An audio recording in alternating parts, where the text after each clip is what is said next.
Richard Skipper celebrates. Every show is a celebration.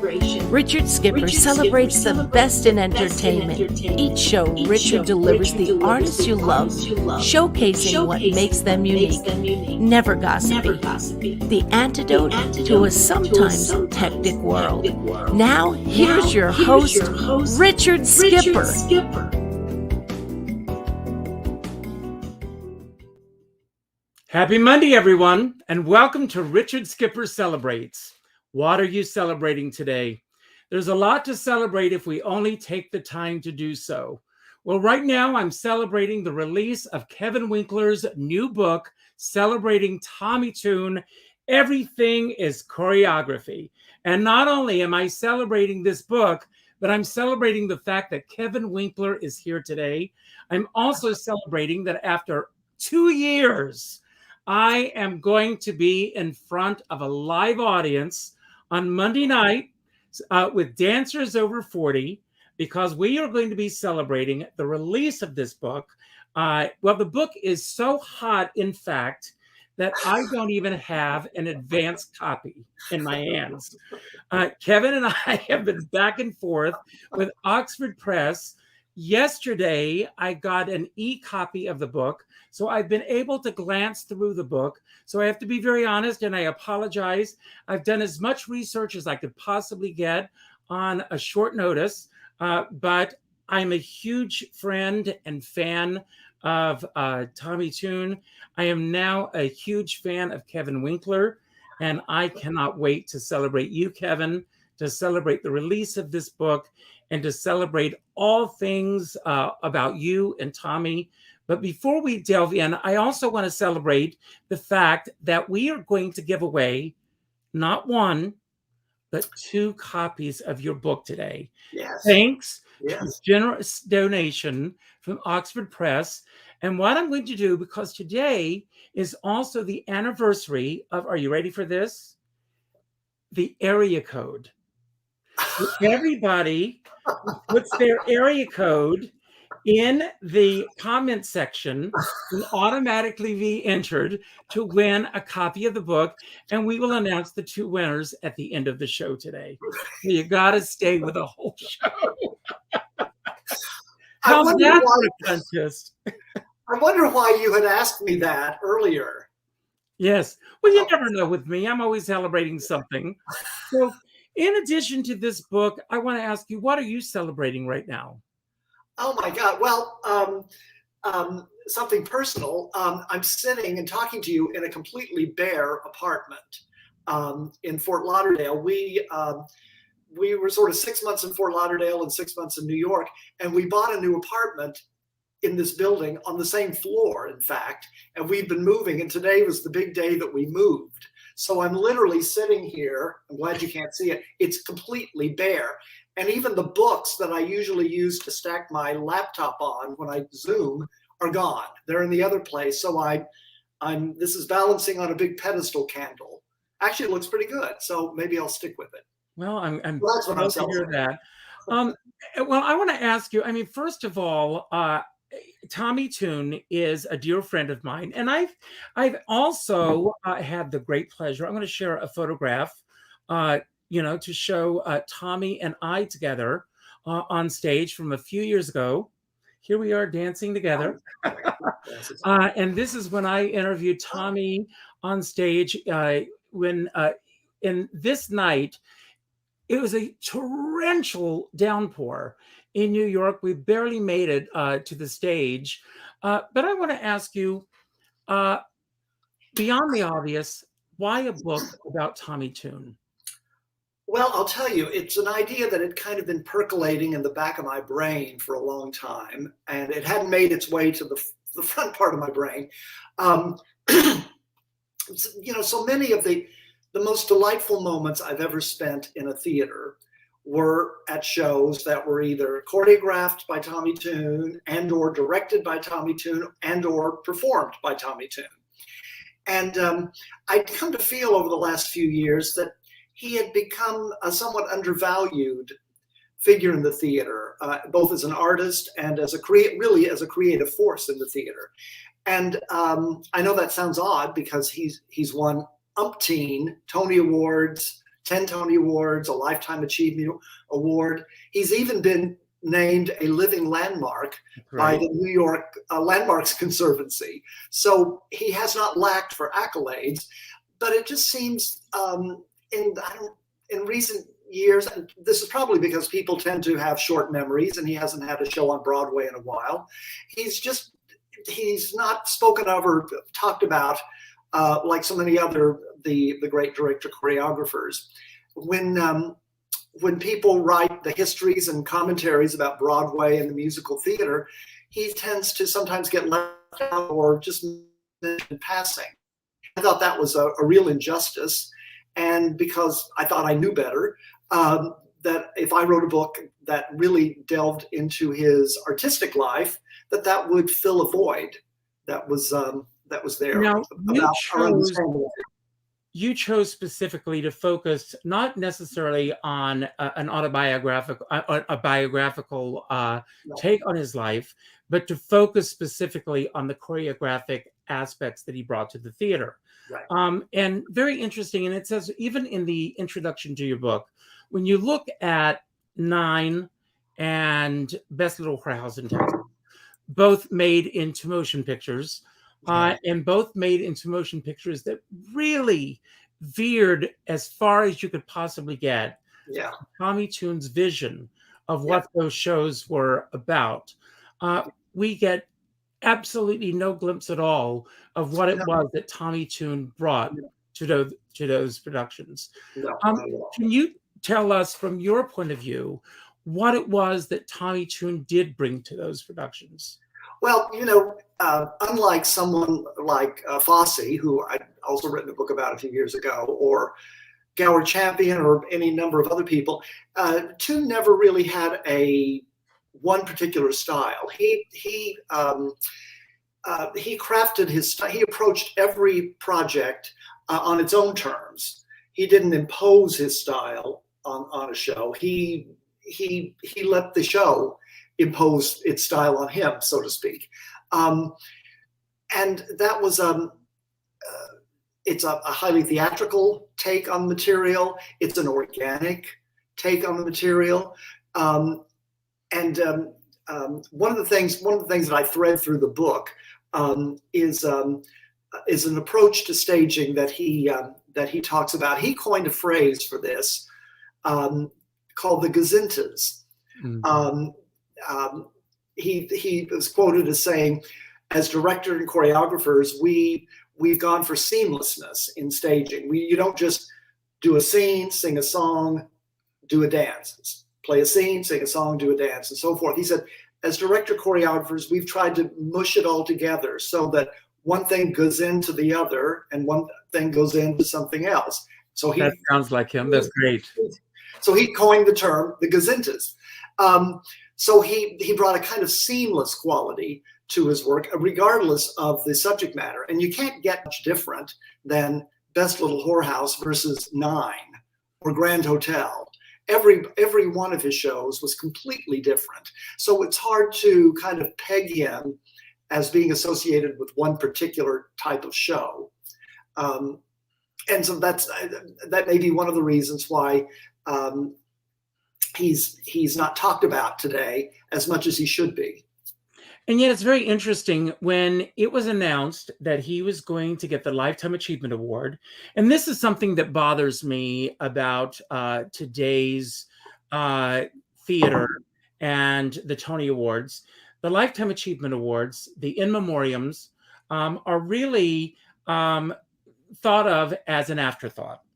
Yeah. And when Tommy Tune, it was announced that he was going to be given a Lifetime Achievement Award, which was going to be his 10th Tony Award.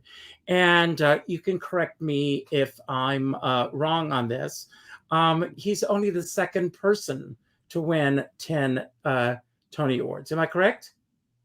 Well, Hal Prince has won, I don't know how, 14 or something, 15, something like that. Yeah. Fosse won, I think, 8. So Tune is right there behind Hal Prince, I think. Right. Well, he's right up there. Right up there.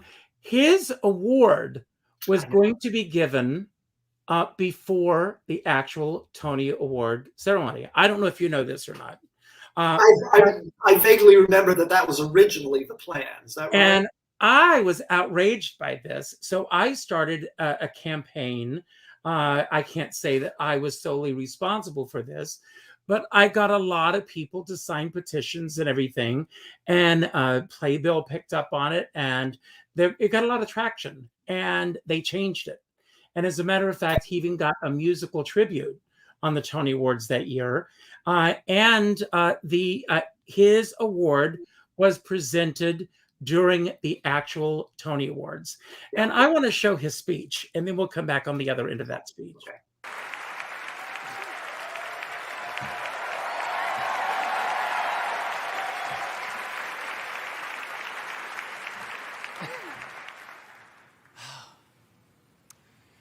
Right now, I'm thinking about Texas in the 50s. You see, my father's great dream for me was the same as every Texas father's dream for their firstborn son. They wanted us all to leave Texas, go to New York, and dance in the chorus of a Broadway show.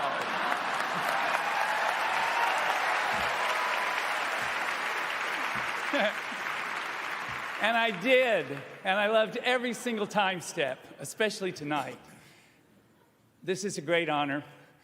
My father thanks you, my mother thanks you, my sister Gracie thanks you, my brother Peter also, and I want to thank each and every one of you who have through the years have either attended or contributed to my Broadway offerings. They would not have worked without you. Broadway, we know that Broadway has a universal mystique, and I am proud and humbled to be a part of our Broadway universe. It's vast and inclusive, and I believe that all of it is simply an expression of love. What I did for love. What we do for love.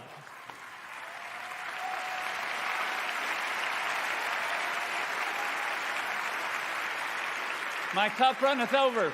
On with the show. Isn't that incredible? That was great.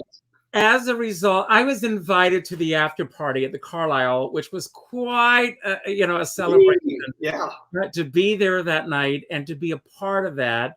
And you were lucky enough. I do want to say that how fortunate you are that Tommy made himself accessible to you on this book. Yeah. And you went to his penthouse in the sky, and you've been there in that truly penthouse in the sky. Those Tony Awards on that ladder. So you've been there. You can talk about that. But it's quite, to be in, and he is Tommy Tune from Wichita Falls, Texas. He is humble. He is very accessible. When you set out to write this book, did you set out to start with Tommy Tune, or go ahead? Well, I'll tell you how I first proceeded. I had written this book about Bob Fosse that came out about 3.5 years ago. Great book, by the way. Thank you very much. And I sent a copy of it to Tommy with a letter, and I said, here's a book that I've just published, and I'd like to write a book about you and about your artistic life. And and I listed all the reasons why. And he, about 2 weeks later, he called me. He just called me. And we talked, and he was very complimentary about the book. And by what he said, I could tell that he'd actually read it. Mm-hmm. He didn't just kind of flip through it. He really had read it. And so I was doubly flattered by that. And he said, "You really want to write a book about me, about my career?" I said, "Oh, yeah, for the following reasons." And he said, "Well, we'll talk." And then he was traveling, he was touring. This was in 2018, Mm-hmm. mid 2018. And it took us a while to get together, but when we did, it was just wonderful. I mean, we spent some really magical afternoons in his apartment in the sky, Mm-hmm. talking about just everything. I mean, nothing was off limits. I think he trusted me. I made it very clear this wasn't a biography. And again, Tommy wrote his own memoir about Exactly 25 years ago, a while ago, back in the 90s.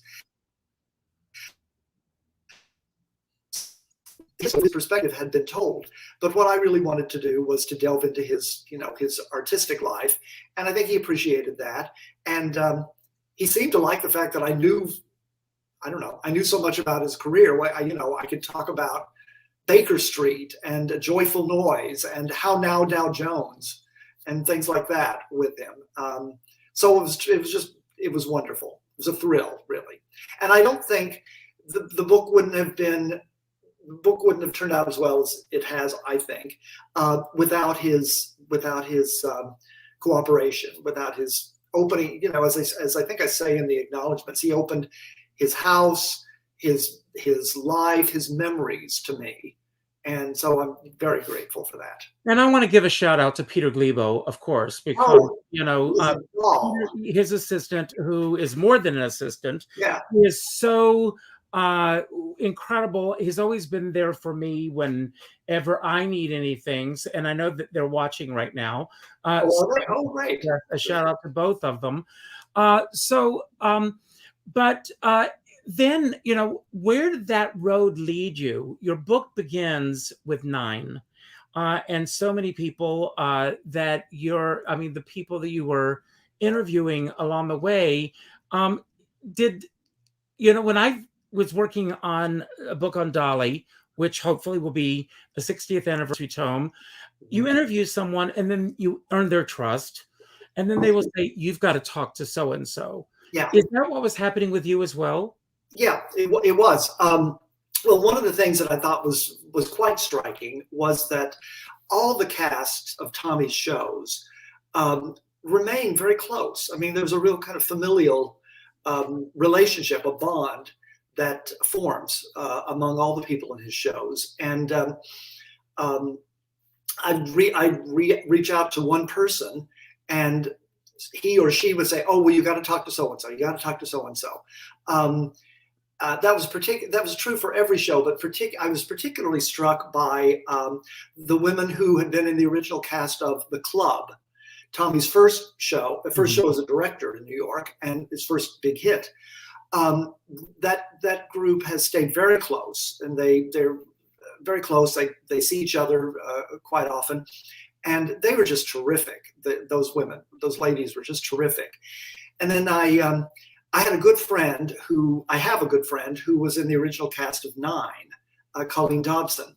Mm-hmm. And so I emailed Colleen when I started working on the book, and I said, "Could you put me in touch with some of the people from 9?"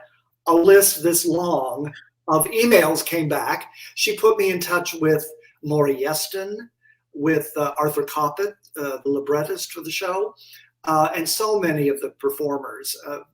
Just wonderful. Same thing with, I remember Best Little Whorehouse in Texas, a woman named Marta Sanders. Do you know Marta? Oh, Marta is one of my dearest friends. Oh, for heaven's sake. Yes. Yeah, I somehow or other, I got her email address, and she really reached out. She put the word out to so many people from the original cast of that show. And it was just,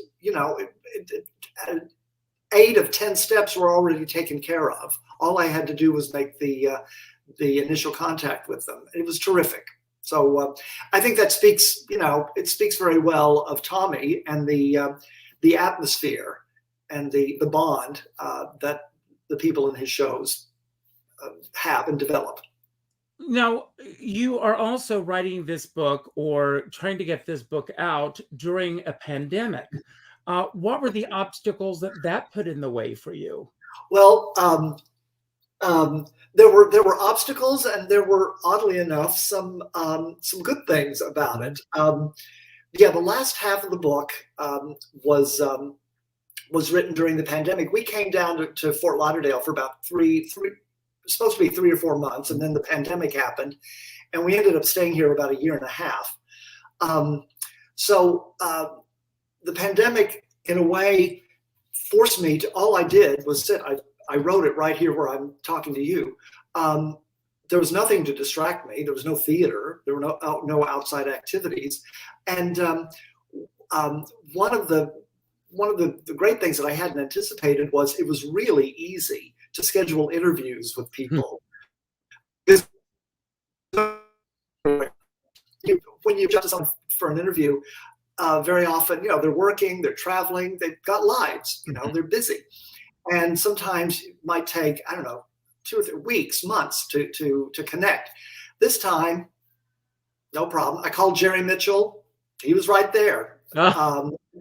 Jeff Calhoun, I called Jeff. He was right there. So I had no trouble getting in touch with anyone. The roadblocks were that I had done a lot of the archival research before we came down here, before the pandemic, but there were still some things that I needed from the Library for the Performing Arts at Lincoln Center. And so I was in touch with them, and they had during the pandemic, they had a remote service where they would scan and send lots of documents to you. And I had Zoom interviews with librarians and so forth during that time. And so that was very helpful. And I'll tell you one funny, not so funny story. After the book was written, I had to put the photographs together, which is a fun part of the whole experience, selecting the photographs and everything. And almost all the photos I got through the Library for the Performing Arts. Many of their materials now are digitized and are online, so you can sit at your computer and find the images, but not everything is online. So I worked with a photo specialist in the theater division at the library. I used to work at the Library for the Performing Arts some years ago. Wow. So I know all the players there, most of them. Anyway, we would. So what we ended up doing was we scheduled a Zoom call every Wednesday afternoon at 1:00, and I would send him a list of the photo files I wanted to see. I'd say Seesaw, Whorehouse, My One and Only, and he would pull all these photo files for me, and we'd sit here like this, and he would literally put the photos up to the computer camera, and I'd say yes, okay. No, okay, maybe, okay. And that's how we worked through the photo process. The first Wednesday we were to meet was the day after the presidential election. And he called me, or he emailed me the day before, and he said, Kevin, we're gonna have to postpone this meeting. I said, why? He said, tomorrow is the day after the election. They're worried that there's going to be riots in New York if right, depending on what the outcome of the election is. So we'll have to postpone it. As it turned out, there weren't any. Thank God. Or not in New York. Anyway, our last meeting was on Wednesday, January 6th at 1 p.m. How does that name jump out at Yeah, funny. How does that date sound so familiar? So anyway, we're finishing up, and we're on Zoom like this, and all of a sudden he gets called away, and he said, Kevin, he comes back and says, Kevin, I have to go. He said, apparently the Capitol building has been overrun in Washington, and they're telling all of us at the library to go home. They're afraid there's going to be violence in New York. Of course, there wasn't any. There wasn't. But I thought my experience with the photographs for the book were bracketed by the presidential election and January 6th. Anyway. Now, of course, I mean, maybe we can. The real world intruded. And of course, you're aware of the fact that Tommy lost a lot of his memorabilia during Sandy. Sandy. Did that impact any of the research in terms of what he was able to share with you as well? Not the memories, of course, the memories are still there, but in terms of what he would love to show you. I would love to have seen, that just makes me want to cry anytime anybody loses memorabilia from their life and career. You want to share with everyone who may not be familiar with what happened with Tommy? Well, he had it was a storage locker, in Lower Manhattan that was just flooded during Hurricane Sandy. And he said he went in and he just picked through gunk, so everything was just completely lost. It's terrible. I love the fact that he says he went. They got him some waders, waist waders, and he went in. And they came up to his.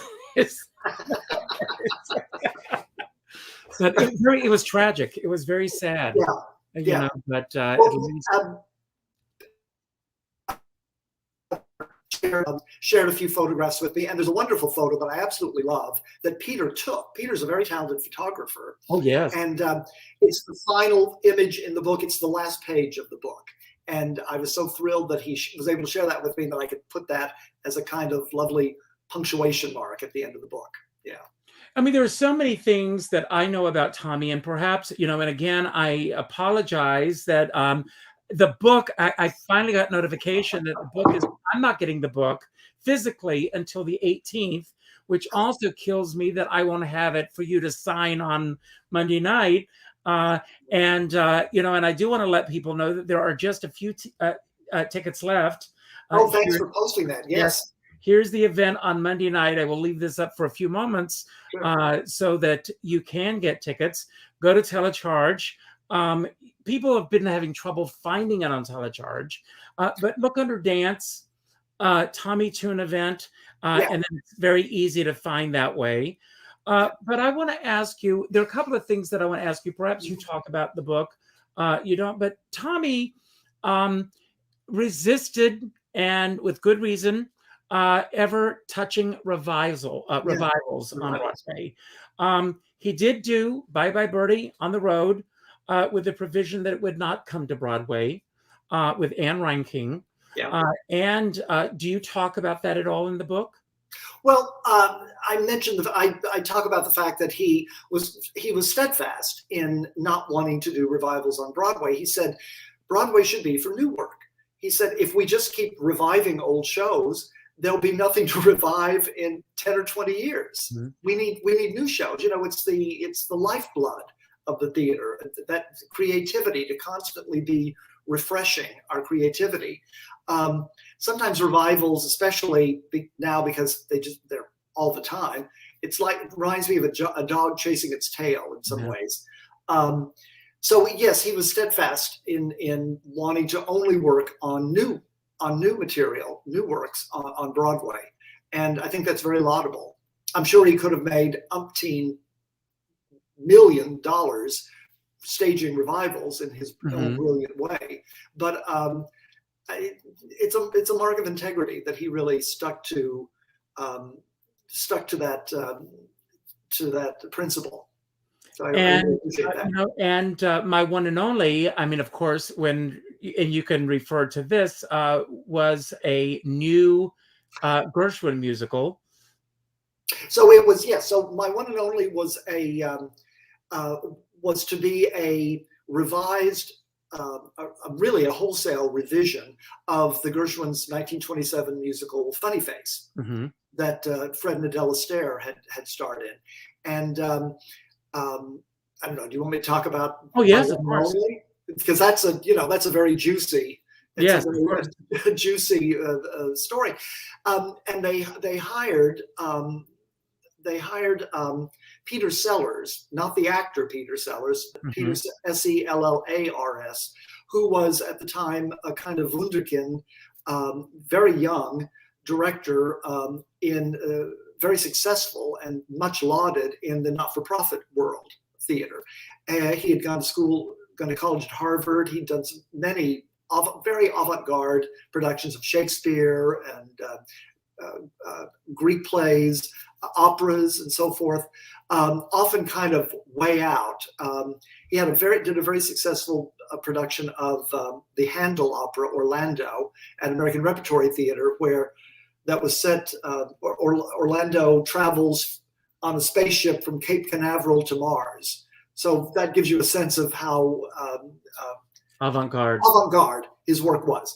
And so so he brought in his team, a book writer, musical director, and they began working on the show. Tommy was going to star really for the first time on stage in about 10 years since he had done Seesaw on Broadway 10 years earlier. And Twiggy was going to star opposite him. Of course, they'd be reunited after The Boyfriend. And, from everything Tommy told me, and I spoke to several people who were in the show, it was a different kind of working method, a different approach to musical theater. And I think, and actually, I read that they had when they rehearsed in New York and they went to Boston to try out. And I read the script that they had when they went to Boston. It's in Peter Stone's papers at the Performing Arts Library at Lincoln Center. And it's I mean, there's some interesting things in it, but it delves into geopolitical stuff. It traffics in the stock market crash, the coming stock market crash in 1929, labor unions, and all interesting things. But Gershwin kind of got lost in the script, so he was fired before there was ever a public performance. And they said, Tommy, as Tommy told me, he said the producers came to me and said, "You have to direct the show. If you don't direct it, we're closing it." And he said, "Wait a minute, I'm starring in it. I'm teaching Twiggy how to tap dance. I'm co-choreographing with Tommy Walsh, a wonderful choreographer who he'd worked with many times." He said, "It's too many hats." And they said, "Well, either that or we're closing the show." So he jumped in, and he and Tommy Walsh co-directed. And he also made some important calls. He called Mike Nichols, his friend, colleague Mike Nichols, and Peter Stone, the wonderful, terrific book writer. And they came in and really kind of revamped the show from top to bottom. And it went through a somewhat grueling tryout experience. And they made the unusual decision of going back into rehearsal after Boston for more work before they began previews in New York. And then, of course, the show opened and was a terrific hit, a wonderful show. And it's interesting, shows like that go through all that turmoil out of town and tryouts often will come into town bedraggled and just, with a weariness about them. My One and Only wasn't like that. It was lighter than air. The Gershwin music was shown at its best. The arrangements by Wally Harper were brilliant. The dances that Toon and Walsh came up with, and of course the performances of Tommy and Twiggy were just magical. And so there was a very happy ending to that story. Absolutely. But I mean, can you imagine that show opening in today's world of social media?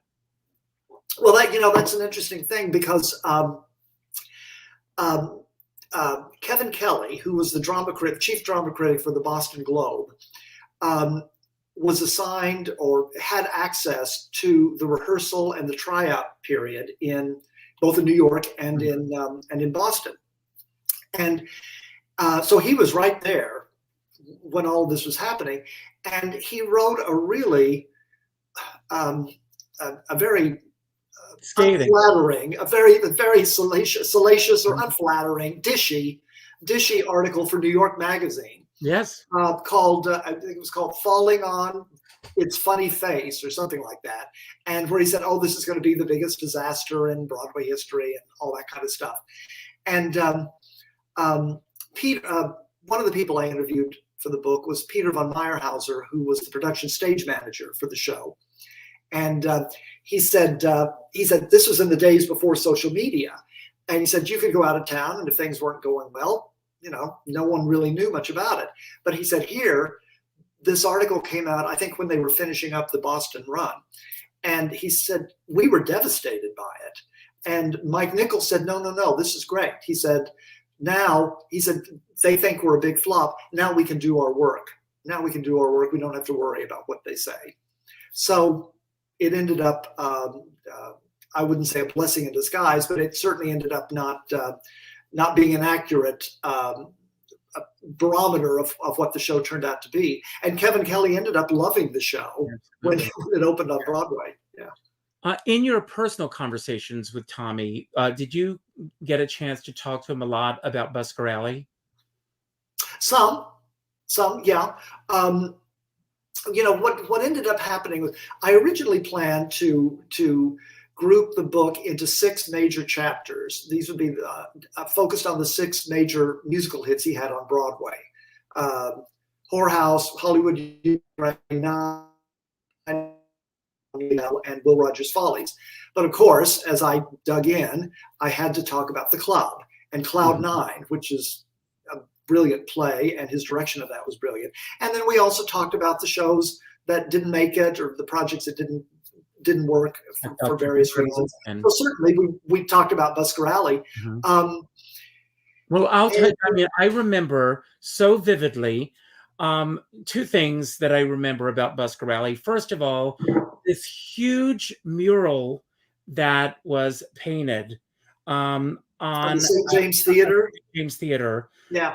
That was just incredible. Very striking. Very striking. Yes, very striking. And I remember being at Sardi's, and Carol Channing was having lunch there. And he always referred to Carol, as you know, as his spiritual godmother.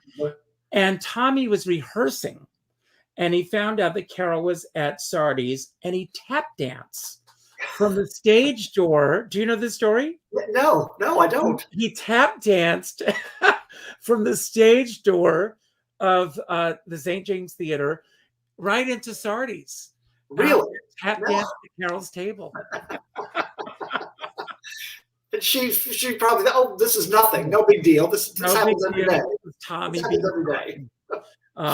And so many times, being with the 2 of them, the love that they shared. And she was the one who kept telling them to go on the road. She always told him, she said, you have to go on the road. She said, that way people will know you. And then when they come to New York, they have to see you. That's right. Yeah. They'll return the favor. They'll return the favor. Exactly. Right. Exactly. Right. I actually think, the score for Busker Alley is terrific by the Sherman Brothers. Exactly. And I think that show, it was unfortunate that he broke his foot. That was awful. I think that show could have worked had it come in. I really do. I think it would have been counter programming, because that was the same season as shows like Rent and Bring Into Noise, Bring Into Funk opened. So I think this would have been a refreshing old style musical comedy that would have found an audience. I'm glad that you just brought that up, because this is another theme throughout your book. And it's a very important theme in terms of the work of Tommy Tune, is the work that he was creating was truly a throwback to musical theater that he grew up and loved. He talks, about his childhood, that, one of his childhood friends, they played cops and robbers when they were at his house. And then another friend, they were cowboys and Indians. But when you came to the Tommy Tune household, you put on plays and music. You sang and danced. Yes, you sang and danced. But that was the world that he wanted to be a part of. And, and when he went into that world and went beyond being an entertainer, he wasn't a performer, he was an entertainer. And becoming a director, choreographer, and the brilliancy of what he brought to the theater without special effects and everything else that he brought to the theater, like, a sparrow against the wind, as Broadway was changing, that he was stuck to who he truly was and is. Yeah. It's interesting. Again, one of the strands, I'm so glad you brought that up, because one of the strands I wanted to weave through the book was that, interestingly enough, he had his period of greatest success as a director-choreographer on Broadway during a period when the Broadway musical was really dominated by the British. These large-scale spectacles with special effects, pyrotechnics, chandeliers and tires and everything. And those shows are terrific. I'm not putting them down, but he, as I think I say in the book, he achieved his special effects on a human scale, and I think his shows, because they were also different, and every show during that period was a special occasion. It was something special when a new Tommy Tune show opened. That was a big deal, and I think he really he reminded audiences that the American musical still had some juice in it, that there was still plenty of cream in the American musical, and his shows were proof of that. Do you have a favorite Tommy Tune musical above all others? I have to say, Nine is probably my favorite. And of course, the original production. The original. That's the only one I'm going to talk about. The original. Nine's a really to my mind, a rather avant-garde show. It really looks into the mind of this individual, Guido Contini, the film director. It looks into his mind, and it really engages with what's happening in his mind, and the stage is a reflection of that in all its complexity. Again, as I talk about in the book, it was Tune's idea to have an all-female cast in the show. I believe when he joined the project, and of course Maury Yeston had written the book and lyrics and had been working on it for some time. I think it was a somewhat more conventional show, and Tune really took it beyond what Yeston had envisioned. Maury Yeston told me the first time he met with Tommy, he met him in Yeston's mother's apartment in New York, and they were listening to music, and Tommy said, "This sounds like an orchestra. The people are an orchestra surrounding Guido, and Guido's conducting them." And that was not part of the original libretto. The idea for an all-female cast. I know Yeston and Arthur Koppett, the librettist, weren't particularly keen on that at first, and Tune stuck to his artistic guns, and they eventually came around to it. I also would want to mention Arthur Koppett, because Tommy was instrumental in bringing Arthur Koppett into the project. Arthur Koppett had, at that time, a year or two before, had written a play called Wings about a woman who had a stroke, and she was trying to regain her understanding, some control of her mind. And the play took place very much in her mind. And Tommy said, he's the playwright that we need to help us understand Guido. And he was instrumental in bringing Koppett into the project because of that. So he had a tremendous impact on the show. The score is brilliant. I love the score. But that original production, I will never forget. I saw the original production as well. And why do you think it is that original production has never been replicated? It's like lightning in a bottle. It's there. It's theater. It's there. It's fabulous, and then it's gone. It was the alchemy of all those creative people. Tommy, Yeston, Arthur Coppin, William Ivey Long's brilliant costume design, the setting, the unique look and feel of the show. I remember because my friend Colleen was in the show. I think she got us tickets for one of the first previews. Curtains come up, no intermission, or excuse me, no overture, and people are just started talking. Guido and his wife are talking. Suddenly, this whole carnival of women show up out of nowhere. It's a cacophony, and it suddenly, eventually, is tamed into the overture that's conducted by Guido. And I'd never seen anything like that. I'd never seen a show open like that. And it was one striking musical moment and dramatic moment all through the show. That's how brilliant it was. And that original cast, Anita Morris and Liliane Montevecchi and Karen Akers and Kathy Moss and Camille Saviola, who's terrific, who just passed away. Oh my God, we just lost her. And, God bless her. I know. Wow. And it'll never be equaled, that production.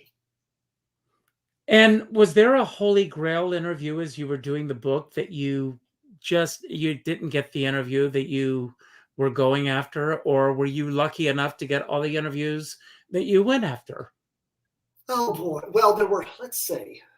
Oh, I had, when I was working on the Fosse book, I interviewed Tony Walton, the scenic designer, and Jules Fisher, the lighting designer, and they were both terrific. Those were great interviews, and of course they were associated with many of Tommy's shows, Grand Hotel, Will Rogers Follies, My One and Only, on and on and on. And I was never able to get a hold of either one of them for that interview. And I also wanted to speak to Twiggy. I had an email for her. It didn't bounce back, but I emailed her a few times, and I was never able to get a hold of her. Mm-hmm. So, but I spoke to some terrific people who gave me insights that I had no idea about, that made the book, that really enriched the book too. Writing a book, I mean, Carol said when she wrote her book that, writing a book is a solitary experience. So how long did it take you to write this book? And of course, again, a little thing called COVID came along, the pandemic. How long did it take you to write this book? Let's say, well, I started about 2.5 years. It's actually less time than I expected. I turned in the first draft almost a year ago, the end of November this past year. Then I had some revisions that I had to do into the spring and selecting the photos and everything. But I'd say the writing itself and the researching, the interviews, probably about 2.5 years. It went faster than I expected, to tell you the truth. And that expression, that feeling you have when you're sort of on a jet stream and you're just sort of gliding. I sort of felt that way working on the book because it was a pleasure. It was fun. It was hard work, of course, but it was rewarding. It was fun. And I think I say in the book, in the acknowledgments, that it's hard to be depressed or down when you're writing about Tommy's shows. There's too much creativity. There's too much talent and imagination going on that always buoys you up and keeps you going. So it was a pleasure in that regard. And when did you know that it was time to give birth, so to speak? Was it your choice? Was it the editor's choice? When did you know that it was time to turn it in? Well, I had a deadline. And I tried to. Let's see. I think the deadline was December 31st last year of 2020, and I got it in a month early. Wow, good for you. So a deadline's good. I think deadlines are helpful. They're helpful to me anyway, because they give you markers to kind of guide you, and you can't kind of slough off if you know you need to turn something in at such and such a date. So I was able to kind of, you sort of fall into a rhythm. I knew that I needed to spend X number of time on a particular chapter, and so forth. So I'd kind of manage my time that way, and it ended up working out fine. Yeah. Great. Well, Kevin, as we begin to wrap up, one of my favorite shows on TV was always the Inside the Actors Studio with James Lipton. Yeah. He always ended the show with his list of questions, and I've got some questions here. Some are aimed directly about the book, some are about Tommy, and some are for you. They're just random questions for the fun of it. You're scaring me. You're scaring me. What was that? You're scaring me. I'm going to scare you. I'd forgotten about Inside the Actors Studio. So yes. We're just going to have a little fun here. Okay, all right. And we're going to look at some pictures of Tommy as we go along. Okay. So more than anything, what would you like readers to know about Tommy Tune? Something that somebody asked me something similar recently, and I said there was no revelation that came out of my research, but something was confirmed to me that I sort of suspected. He lives, breathes, eats, and sleeps the theater, and he loves the theater. He loves the theatrical experience, and I think it's a spiritual thing with him. That connection between audience and performer is everything, and you sense that, you get it just talking with him about the theater. And it's one of the reasons why he, I think, has never really spent a lot of time working in movies and TV. He says he always prefers that live interaction. That's great. And where do you stand now on Tommy Tune now that is different from where you were when you began this journey? Oh boy, let's see. That's the picture that Peter took. That's the end, the last page of the book. Yeah, I love this picture. It's a terrific picture, isn't it? Yeah. Let's see, where do I stand now as opposed to where I was when I started it? Well, you know, this happened to me when I was working on the Fosse book as well. I thought, I know this career. I know Tommy Tune's career. I know these shows. I know them. So I'm just going to write, and I'm going to tell people about them.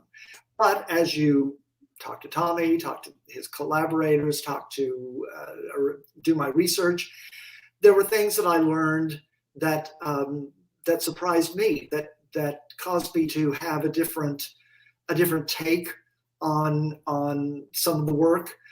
Nine is a great example of that. I gained an all new respect for the show after working on it, writing about it, and researching it, and talking to people. So I have what I think is a more nuanced and appreciative sense of his work and his career. Writing a book is actually, it's kind of a humbling experience. Because you start out thinking, as I said, that you know everything, but you really don't, and so it's a learning experience. Okay, those are some of the things I learned. What was the craziest thing that happened to you as you were writing this book? The craziest thing that happened to me while I was writing this book? Oh God! Well, nothing really. Well, certainly that period when I was researching the photographs and the librarian was holding them up to the computer. I never thought that I would be doing photo research like that, and having my research on Tommy Tune interrupted by the January 6th insurrection. I never expected, not in a million years. Well, as Tommy's saying, it's not where you start, it's where you finish. Where did you actually start? What were the first words that you wrote to begin this journey? Oh my gosh. Oh, you are stumping me. Let me see. The first words that I wrote, I guess the first words were in the letter that I wrote to Tommy, saying I wanted to write this book.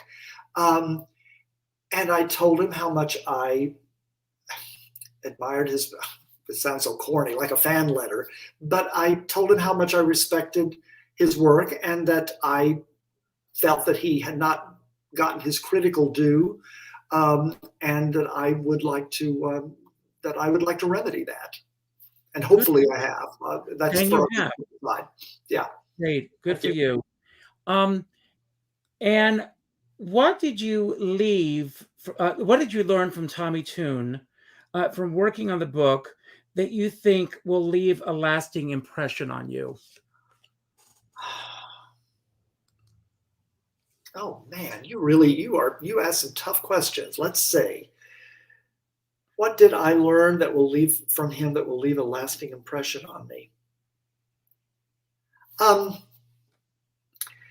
have to tell you, when I was talking to him, when I was in his apartment talking with him, I felt very calm. I felt very calm. You know, I was there with a goal in mind to interview him and to extract from him information, answers to my questions and so forth. But I felt very calm in his presence. He's a very, it's not laid back is not the right word, but he's got an equilibrium that's steady and quiet. And that stayed with me sometimes, you know, when I would, we spent some long hours together at some point. But when I left his place, that stayed with me. That sense of, I don't know, kind of peace in a way stayed with me. So that's something I'd love to continue experiencing. That's wonderful. What kept you motivated through this process? I just loved what I was doing. I loved writing about his career. I loved learning more about his career. This sounds, I don't know what, highfalutin or something, but I really do feel as if there's been so little critical analysis of his work. I just thought that it was something that needed to be done, and something that needed to be written, and I was happy to do it. And it made me feel good. It was a pleasure every step of the way. That's wonderful. What was the biggest upset that you encountered while writing the book? The biggest upset. The biggest upset. I don't think I had an upset. That's great. Everything went very smoothly. I thought, you know, when it's sort of settled in that COVID was a thing, I thought, oh my God, I can't talk to people. I can't get to the library and do research, but it all worked out. So there really there were no big speed bumps. So when you're in the process of writing, how do you spend the biggest chunk of your time?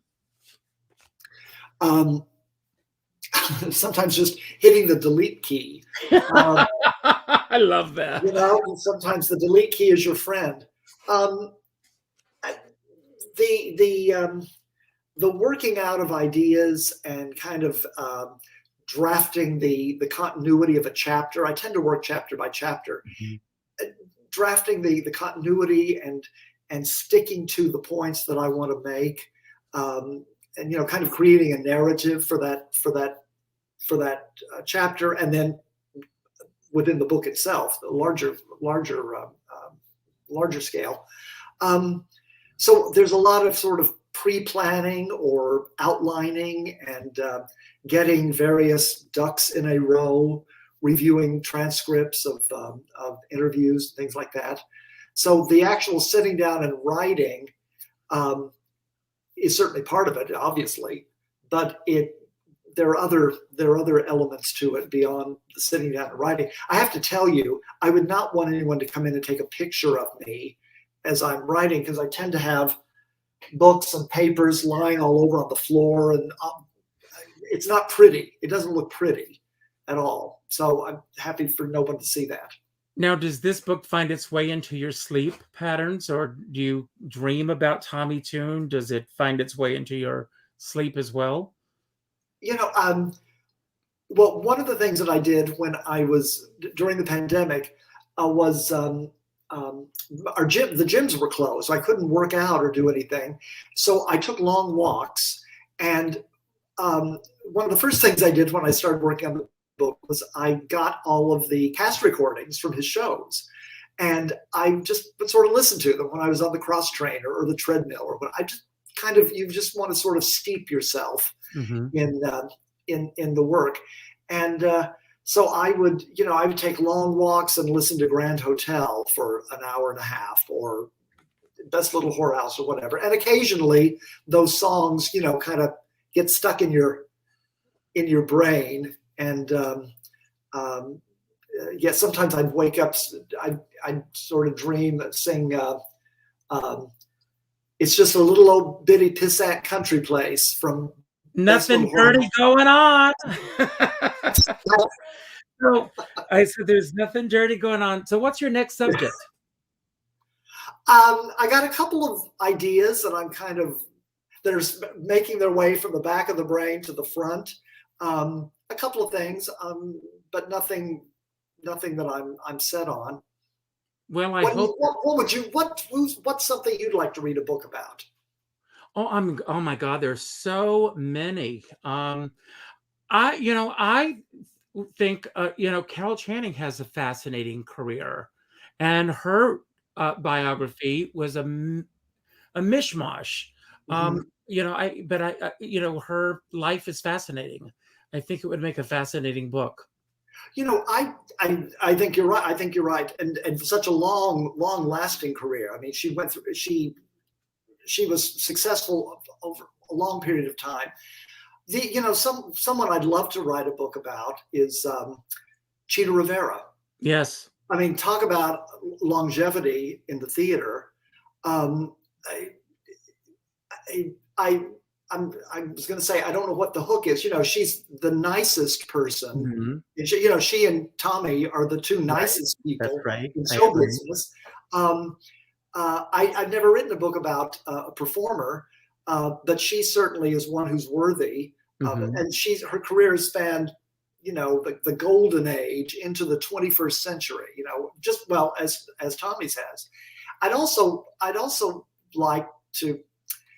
I'd like to write a book about Liza Minnelli, a book that really looked at her artistry, her career as a singer and an actress. Well, something that would not traffic in all the dish, but to really look at her life as an artist, because she was and she is an artist. And too much of the time, the sensationalism has kind of been part of the narrative. If anybody can do that, it's you. And I want to say to Walker and to Jeff, you're going to get a copy each of the book.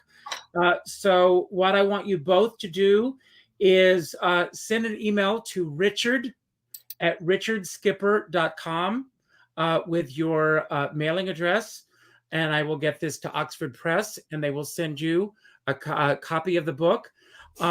Kevin, thank you so much. I am so looking forward to Monday night. I can't wait. I cannot wait to be there in person with you. I am vaxxed. I am going to be masked. I am, so I'm looking forward to this. I want to thank you for being here. Don't go anywhere for a moment. Okay. I want to thank everybody who took the time to be here. I'm sure I can speak for Kevin when I say this. We don't take it for granted that you could have been anywhere else for the last hour. And the fact that you chose to spend it with us, it means the world to us. So thank you for being here. If this is your first time at Richard Skipper Celebrates, my hope is that this will not be your last time. If you go to Richard Skipper Celebrates right here on YouTube, you'll see on the banner, it says join the celebration. I took the word subscribe off of my banner and replaced it with join the celebration. Because to me, the word subscriber is a faceless word, and I want everyone to feel that they're part of this process. So I want you to feel like it's a party. There have been over 350 other people besides Kevin on this show that I have also celebrated. And hopefully, God willing, there will be 350 more. And if you enjoyed today's show, please leave a comment on YouTube. Share this with your friends. Tell as many people, and then let me know what I can do for you today. My goal is to do what I can for you. I always end every show by telling everyone to go out and do something nice for somebody else without expecting anything in return. This is what I want you to do. I want you to go to Amazon.com and I want you to order 2 copies of Everything is Choreography. I want you to keep 1 copy for yourself, and then you're going to go to your Facebook friends list. And the first name that pops up, you're going to send a copy to that friend. And you're going to share the magic of Tommy Tune and the magic of Kevin Winkler. Because, and then you're going to pick up the phone and you're going to call a friend and you're going to tell them what they mean to you. Not an email message, not a text message, not a private inbox message, but a phone call. Because as my dear friend David Friedman always says, we're all in this together, but we're not in the same boat. And I always say, if you're going to be out in a boat, make sure you bring a skipper along. Now, Kevin, I'm going to leave the screen and I'm going to give you the final word all to yourself. So you've got the final word. Anything you want to say about anything that we talked about today that you want to build upon, anything that we didn't talk about that you wish we had, any message that you want to put out to anyone who's listening, either about yourself, Tommy Tune, myself, anything, you've got the final word. Don't worry about how to end the show. As soon as you say goodbye, I know how to end the show. Thank you for the gifts you've given to the world, and I'll see you on Monday night. Thank you very much. And here's looking at you, kid. Richard, thank you so much. This has just been terrific. I was a little nervous at first. I thought, what kind of questions is he going to ask me? All this. It was terrific. It was just a wonderful conversation. And I feel like I know you now. So and I've watched some of your presentations before, some of your YouTube videos, and they're just terrific. You really do a service to the theatrical community, to the community at large with these shows. And I'm so appreciative of the opportunity to be on here with you. And I thank you very much. Goodbye.